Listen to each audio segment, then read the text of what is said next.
السلام عليكم ورحمة الله وبركاته. كن هداف كاس عالمك في 2023.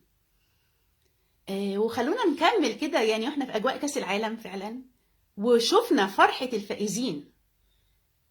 وممكن نكون شاركناهم بيها كمتفرجين. إنما عايزة أسألكم سؤال، ومن خلاله انتوا هتعرفوا أهم خطوة وأول خطوة محتاجينها عشان احنا كمان نكون هدافين في كاس عالمنا ونحقق أهدافنا وطموحاتنا العظيمة. تفتكروا ايه أول حاجة احتاجها مثلا ميسي عشان يوصل للمستوى اللي هو فيه، او مو صلاح، او اي حد ناجح ومنجز؟ اول خطوه احتاجها عشان يوصل لهدفه تفتكروا ايه هي؟ طبعا اتدرب، طبعا اجتهد في حاجات كده، لكن قبل كده في خطوه مهمه جدا جدا جدا، ودي اساسيه. انه كان مصدق انه يقدر يحقق الهدف، مصدق. وكمان اللعيبه على فكره والرياضيين كلهم بيتعمل لهم تدريبات تخيل. هو مش بس بيتدربوا في الملعب، لا، بيتعمل لهم تدريبات ان هم بيتخيلوا نفسهم بيسددوا وبيحطوا الاهداف. فبالتالي مسألة إن الحد مصدق إنه قادر يعمل الحاجة دي أساسية. فلو دلوقتي أنا سألتكم إيه الهدف اللي أنتوا عايزين توصلوا له، وكان جواكم كده شكل من أشكال إيه؟ أنا مستصعب الهدف، حاسس إنه مش ده لوحده كده عائق، وده لوحده يخلي الإنسان لو واجهته أي مشكلة بسيطة في طريقه ييأس. إنما اللي مصدق هيكمل. وخليني أقولها لكم يعني برضو بشكل واضح يا جماعة. يعني ربنا سبحانه وتعالى بيقول إيه؟ وسخر لكم ما في السماوات والأرض جميعا منه. يعني احنا قادرين بالله، مع الله كل شيء ممكن، ده الأصل، دي الفطرة. أما نتولد ببيهات صغيرين لا حول لنا ولا قوة، احنا مولودين بفطرة الوفرة، فكل حاجة بتتقدم لنا على طبق من فضة من غير ما نعمل أي جهد. بعد كده بتحصل حاجات تغير الفطرة دي جوانا. فأول حاجة بقولها لكم، كونوا أكبر من أي هدف لأنكم قادرين على تحقيقه. صدقوا إنه سهل إنكم توصلوا له قبل ما تاخدوا أي خطوة، عشان هو ده اللي هيخليكم تكملوا للآخر. يعني صدقوا إنه سهل. وهقول لكم حاجة بسيطة قوي كمان، الموضوع ده مش بس سهل إنكم توصلوا له، هو عادي إنكم توصلوا له، عادي. شوفوا دي جملة برضو إيه، إن يعني وخصوصا إنك لو عايزة حاجة حد تاني عملها، طب ما هو عملها زي ما حد غيرك عملها، انت كمان عادي انك تعمليها. وهقول لكم حاجه تلاحظوا بيها ده، اي حاجه في حياتكم متحققه ومتجسده دلوقتي، اي حاجه بتملكيها، مثلا تصحي الصبح مثلا ايه، تشربي مشروب في البيت متوفر عندك، انت مفترض ان عادي انك تلاقيه، عشان كده متجلي. انت ما استصعبتيش ان يبقى عندك الشيء ده. فلما يبقى هدفك بالنسبه لك، انا قدراتي غير محدوده لان ربنا كرمني، فالهدف عادي، انا اكبر من اي هدف. فاللي لسه ما حصلش ده عادي انه يحصل. ومش بس كده، هو يعني حصل، يعني ايه، استجاب ولكنه يدبر الامر. عارفين الجمله دي جميله، انا لما ادعي الله وانا مصدقه ان هو هيستجيب، هو استجاب فعلا. يعني وقت ما انا اكون جاهزه لاستقبال استجابته هتوصلني. فهل احنا بنتعامل مع اهدافنا بالروح دي؟ هل احنا مصدقين فعلا؟ ولا الموضوع بالنسبه لنا يعني ايه، عايزين نعمل حاجه وشايفين انها كبيره علينا من الاول؟ ده لوحده كده عائق قبل ما نقول بسم الله الرحمن الرحيم، قبل ما ناخد اي خطوات. وفي ناس بيبقى جواها المعتقد ده وتاخد خطوات، بس بتبقى خطوات صعبه قوي، وبتبقى هما بياخدوا الخطوات يعني مع اول عائق بقى بيزهقوا، بيجي لهم احباط على طول. ف... فاول خطوه، انت اكبر من هدفك وانت اكبر من هدفك. آه، ومحتاج تعتبر ان عادي انك تحققه. ومن اكتر الحاجات اللي تساعدنا ان المعتقد ده يبقى جوانا، هو ان احنا يعني ايه، خصوصا لو كنت عايز حاجه حد غيرك حققها قبل كده، طب ما هو بني انسان زيه زيك وحققها، ليه معاه هو سهل ومعاك انت صعب؟ جايز هو الشخص ده بيعمل حاجات غير اللي انت بتعملها، فانت محتاج تشوف ايه اللي ممكن تغيره في حياتك عشان تعمل الهدف. لكن كن مصدق من جواك ان عادي انك تحققه. يعني كده إن مثلا لو دخلنا في مثلا في موضوع مثلا هدف مادي، حد عايز يبقى معاه 100 مليار دولار، مستصعبين ولا عادي؟ هي عادي، اصل في حد تاني عنده. يا ريت نبدا واحنا بنحط الهدف مصدقين ان عادي انه يبقى عندي. هي مش حاجه كبيره، مش حاجه صعبه، ممكن تكون محتاجه مني شويه شغل، بس عشان اشتغل عشان احققها محتاجه اساسا ان القاعده اللي اقف عليها هي ان انا مصدقه انها هتحصل. بعدين بقى اشوف هعمل ايه الطرق المناسبه، ايه الكورسات اللي اخدها، ايا كان. ف... فتاكدوا ان ميسي ومو صلاح، لو بنتكلم يعني في اطار كاس العالم كده اللي لسه خلص باجواءه، او اي مثل اعلى في ليكوا في حياتكم، هو عشان يوصل لهدف كبير ويحقق نجاح مميز، هو كان اول خطوه عملها قبل ما ياخد اي خطوه في ارض الواقع انه كان مصدق انه يقدر، وكان بالنسبه له عادي انه يعمله. ده عادي، انا اكبر من الهدف، انا ربنا كرمني وسخر لي السماوات والارض وما فيهن، سخر لكم ما في السماوات وما في الارض جميعا منه. الايه دي في منتهى العمق، فعلا في تسخير. وراقبوا كمان مظاهر التسخير في حياتكم يا جماعه، لان ده برضو يقوي جواكم المعنى ده. يعني لما بنركب سياره بنقول سبحان الذي سخر لنا هذا وما كنا له مقرنين. اتنقلتي من مكان لمكان بسهوله ويسر، ده تسخير من ربنا، تيسير. طب ما تشوفوا جوانب حياتكم التانيه، ما تشوفوا ان ربنا يقدر يسخر لكم برضو الهدف ده اللي انتوا عايزين توصلوا له ده، وانكم قدوا وتقدروا توصلوا له. فدي اول خطوه مهمه جدا، اني ابقى مصدقه ان انا اكبر من الهدف، وانه عادي انه يحصل لي. وابتدي بعد كده افكر بقى هعمل ايه. دي الأيام تمام. فدي اول حاجه. الحاجه التانيه المهمه ودي اساسيه برضو، ان احنا محتاجين نفرق بين الهدف والوسيله. يعني الناس بيجي لها احباط لو حولت الوسائل لاهداف، وانا هشرح لكم ده معناه ايه برضو. يعني على سبيل المثال، لو انت عايز يبقى معاك 100 عايز يبقى معاك مليون جنيه، فقلت طب انا ايه في الاول هشتغل في شركه، وبعد كده ايه اكتسب خبره واعمل انا شغلي الخاص، عامل اهو خطوات. لو قلت لنفسك انا لازم اشتغل في الشركه الفلانيه تحديدا، فحاولت تشتغل فيها وما عرفتش، يبقى انت ايه كده يجي لك احباط، لانك انت اعتبرت ان لازم عشان يبقى معاك 100 مليون جنيه انك تشتغل في الشركه دي بس، فحددت نفسك قوي. لكن لو هدفك يبقى معاك 100 مليون جنيه، ومعتبر شغلك في الشركه دي وسيله من وسائل لا نهائيه توصلك للهدف، وسيله واحده وفي اختيارات كتير قدامك، فانت هتمشي في الاتجاه ده. حاولت تشتغل في الشركه دي ما ينفعش، يبقى بكل سلاسه تعمل حاجه تانية. فده الفرق بين الهدف والوسيله. ففي ناس تحول الوسائل لاهداف، تقول والله انا لازم اشتغل في المكان الفلاني، لازم الشيء الفلاني يحصل في التوقيت الفلاني، والا يبقى فشل. فهنا هو راح عامل ايه؟ راح محدد نفسه جدا، وده يخليه حتى لو جات له فرص تانية رائعه ما يشوفهاش، لانه حدد نفسه. فاحنا محتاجين نفرق بين الهدف والوسيله. مثال تاني برضو يعني ممكن يكون كمان لمسناه كلنا، وده مثال ملهم. يعني الناس مثلا مؤلفين الكتب، في قصص كتير لمؤلفين كتب اترفضوا من دون نشر كتير قوي، وفي الاخر دار نشر قبلت كتابهم، وبعدين بقوا الكتاب اكثر مبيعا. من دون مثلا مؤلفه هاري بوتر، اللي هي دلوقتي برضو اعتقد مليارديره، يعني هي مليونيره اكيد، ما اعرفش وصلت انها تبقى مليارديره ولا لا، امور ربنا يزيدها. هي كانت مؤمنه بموهبتها اكتر من فبالتالي الرفض المتكرر ليها ما وقفهاش. دي اول حاجه نتعلمها من قصتها.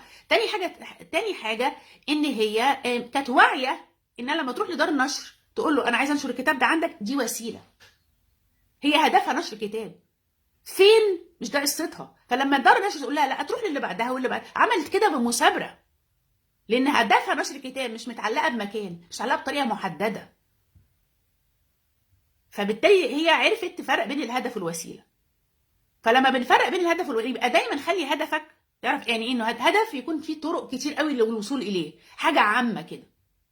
انا عايزه يبقى معايا 100 مليون جنيه، في طرق كتير توصلني لده، مش هتشبث بحاجه. فلو مشيت في اتجاه ما ينفعش، اللي بعده بكل بساطه، لان الاتجاه ده مجرد وسيله. فبقى مقياس الهدف اللي تحطه عشان تقدر تحققه انه بيكون له طرق كتيره للوصول اليه، وانت بتسعى ومحتاج تتقبل رحله سعيك، لان فيها دروس كتير. يعني انا مثلا لما جيت انشر كتابي اشراقة روح، رحت المكان بعت لهم الكتاب، قعدوا شهر ما ردوش عليا. وفي الاخر انا قلت ايه يعني، وتابعت مفيش رد وكل حاجه، يعني وكان في انتظار ملوش اي لازمه بالنسبه لي يعني. فانا اديت نفسي قلت خلاص، لو الناس دول خلال يعني لمده معينه ما ردوش، انا هشوف حاجه تانية. بس الحمد لله انا ما اتضايقتش، لان كنت واعي ان دي وسيله، انا عايزه انشر كتابي، انا مش متعلقه بمكان. طب انا قعدت شهر من عمري مستنياهم مثلا، هل ده مني انا تقصير؟ هنا برضو محتاجين بقى هنا الصدق، الرأفة بالذات. انا كنت اعرف ان هو مش هيردوا، لا، يبقى ملومش نفسي بقى على نتائج سعي. انا عليا السعي وربنا عليه النتائج. ربنا بيبقى له حكمه ساعات في تاخير ان النتائج تحصل، لكن طول ما انت واعي مفرق بين الهدف والوسيله، لما وسيله بقى تتاخر ولا ما تحصلش بكل مرونه بتروح لوسيله تانية. فانا عملت كده، شفت حته تانية لغايه ما الكتاب اتنشر. هي دي الفكره. فمهم قوي حته انك تحط هدف، تبقى انت عارف ان في وسائل كتير للوصول اليه، وان سعيك ده مجرد في اتجاه ده وسيله. ممكن يكون في وسائل تانية عشان تبقى منفتح، حتى لما ربنا يفتح يعني يحط قدامك فرص وتجي لك فكره ابداعيه، تبقى منفتح انك تشوفها وتستفيد منها. انما ان المتشبث انا لازم اوصل بالطريقه دي بس، بيحرم نفسه من حاجات كتير جميله، وممكن كده يجيله احباط. فدي حاجه تانية، التفرقه بين الهدف والوسيله. طيب مين عايز يبقى معاه 100 مليون جنيه، او خليها 100 مليون دولار، 100 مليار دولار، 1000 مليون دولار امريكي؟ ها، مين عايز؟ طب اللي عايز ده عايزه ليه؟ ده السؤال التاني المهم. انا عايزه ده ليه؟ ليه ده يهمني؟ ولما يبقى معايا يبقى معايا مليار دولار هحس بايه؟ وايه فايده ده ليا؟ وايه اللي هعمله لما يبقى معايا؟ ما انا كل ده كل ما اعرفه يبقى في يسر في ان الهدف يحصل. كمان لما السبب يكون قوي يبقى عندي حافز ان انا اكمل. ايه فايدتها ليه؟ المبلغ ده يبقى في حياتي هعمل بيه ايه؟ سؤال مهم. ليه عايزاه؟ ليه؟ وليه بتتسأل بعمق كمان؟ يعني مثلا انا عايزه يبقى معايا اقدر مثلا اجابه ممكن تكون بالنسبه لي انا مهمه جدا، ان انا يعني ان يبقى عندي حريه ماليه، يبقى اي حاجه اعوزها اقدر اشتريها، اي بلد عايزه اروحها اقدر اروحها. ففي حريه كده في ان الشيء اللي اعوزه اقدر اعمله. دلوقتي انا في بلاد عايزه اسافرها، امكانياتي الحاليه لا تسمح، بس انا طبعا بحمد ربنا وعندي طموح، لكن عارفه انا عايزه اعمل. لما يبقى معاك المبلغ ده هتعمل بيه ايه لنفسك وللاخرين؟ هو انا برضه ايه اقول يا ربي المبلغ ده يبقى عندي ان شاء الله، انا نويت ان انا اتصدق واساعد غيري واسعد غيري، اسعد نفسي واسعد غيري بالمبلغ ده. اذا هنا النيه بقت كمان متكامله.